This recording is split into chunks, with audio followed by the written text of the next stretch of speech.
Alright guys, we're in the middle of the off season now. We got a lot of meat left over in the freezer. So I'm going to show you guys how I make my goose pastrami and goose jerky. Alright, so the first thing we got to do, we got to figure out how much meat we got. We're going to do the pastrami first. And that'll tell us how much cure we need in our brine. And the jerky will be brined a different way.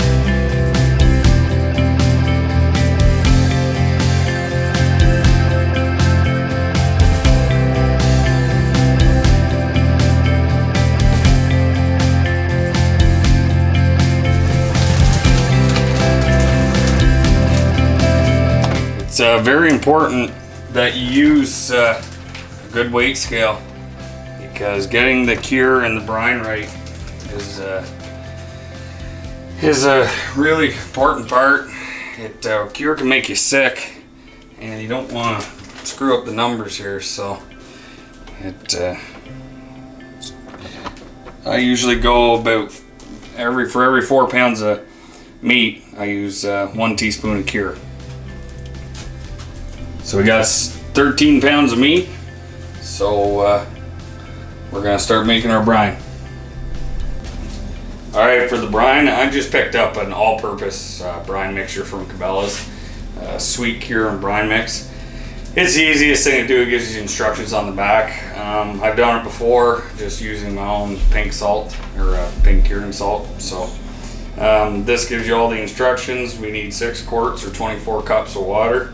And 2 1/4 cups should do right around 13 pounds of meat. So we'll do that now. Alright, time to add the cure.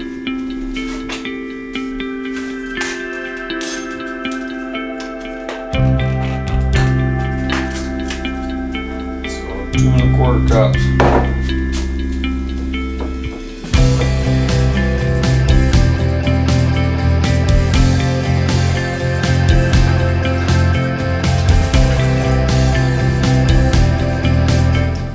Cure, I mix it in hot water, almost boiling water.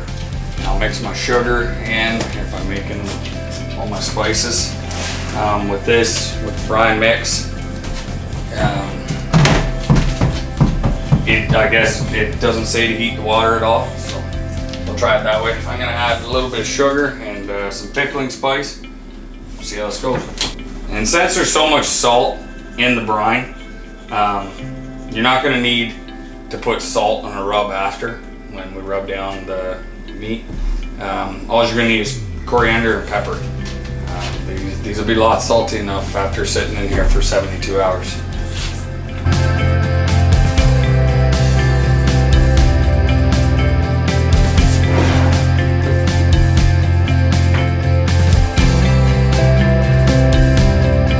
A little sugar in, 1/2 cup of sugar.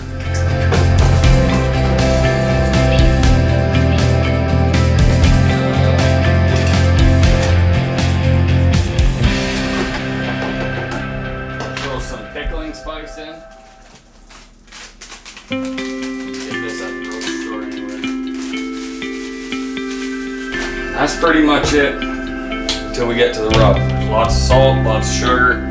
It's gonna cure the meat. Let it sit for 3 days, and then we'll take it to the shop and we'll slice it.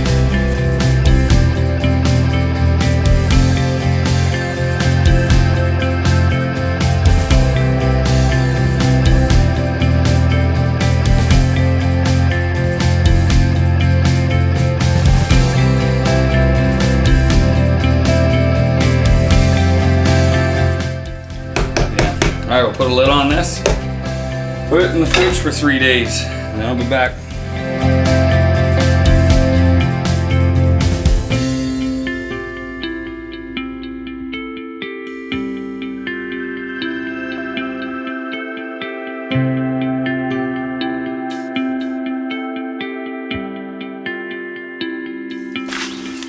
Okay, we're going to set the smoker at 170, and we're going to smoke the goose breasts until they reach about 140, 145.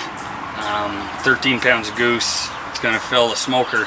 So I'm going to put my probe, my temperature probe, in one of the smaller goose breasts, because it's probably going to reach temperature quicker and I'll know where I'm at. It's probably only going to take 3 to 4 hours. I'm going to start with my cold smoker, start with hickory, on the bottom, and then it'll get to the apple smoke at the end. And we'll see how this goes.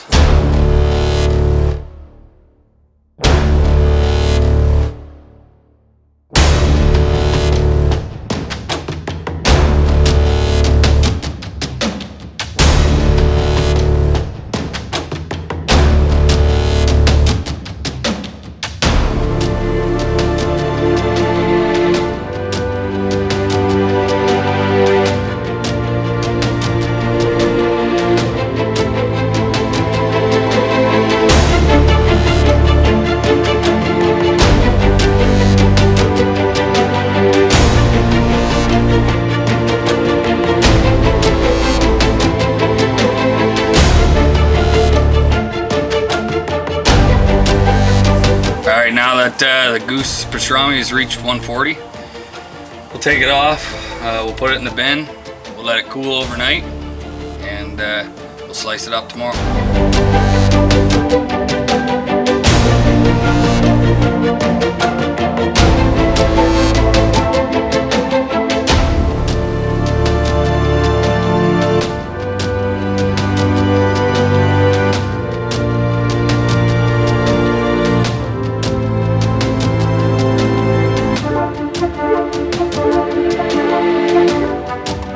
Alright, so now we're ready to slice all our pastrami over here at my meat shop.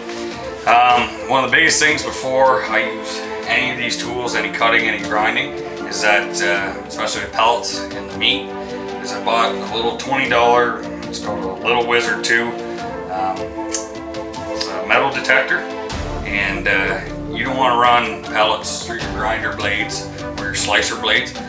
So it's a very easy fix. You can set the sensitivity on it. I'll put a piece of, if I have a steel shot around or just a little nail or something underneath, my hand, and I'll over top it, get the sensitivity, and then once you've done that, you can do all your breasts very easily. If it goes off, cut it open, get the pellet out. It'll save you a lot of time having to pay to get these blades sharp.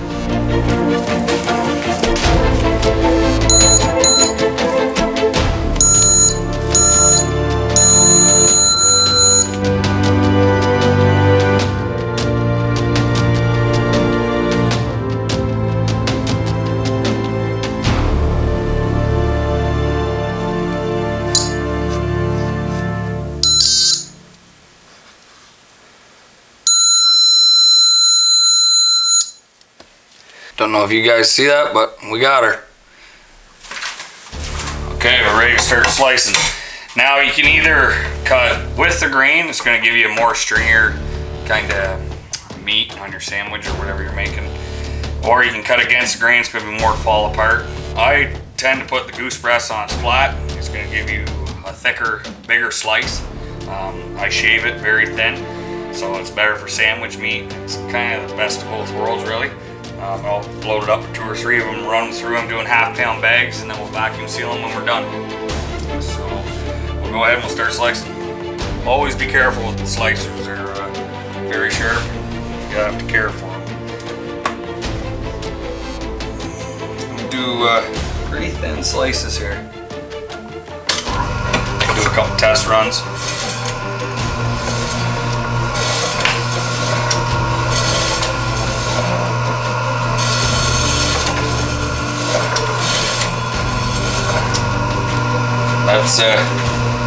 That's exactly what you're looking for right there.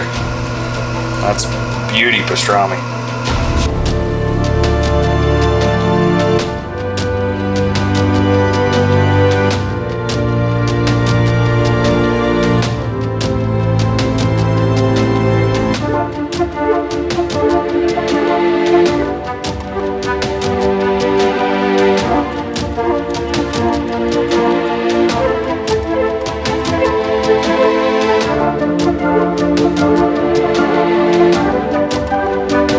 Alright, we got all our pastrami sliced up. We got it wrapped in wax paper, and the reason I do that is because when you go to put it in vacuum seal bags, if it's loose, it's very hard to get into. It's sticky, it catches on everything, the meat.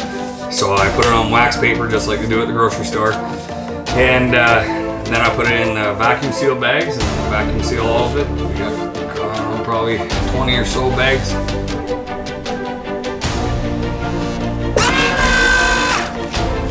There you go. That's finished product there. And this is good in the freeze. This is good in the freezer for quite a long time now. It's vacuum sealed. You get probably 2 to 3 weeks of shelf life out of this meat in the fridge.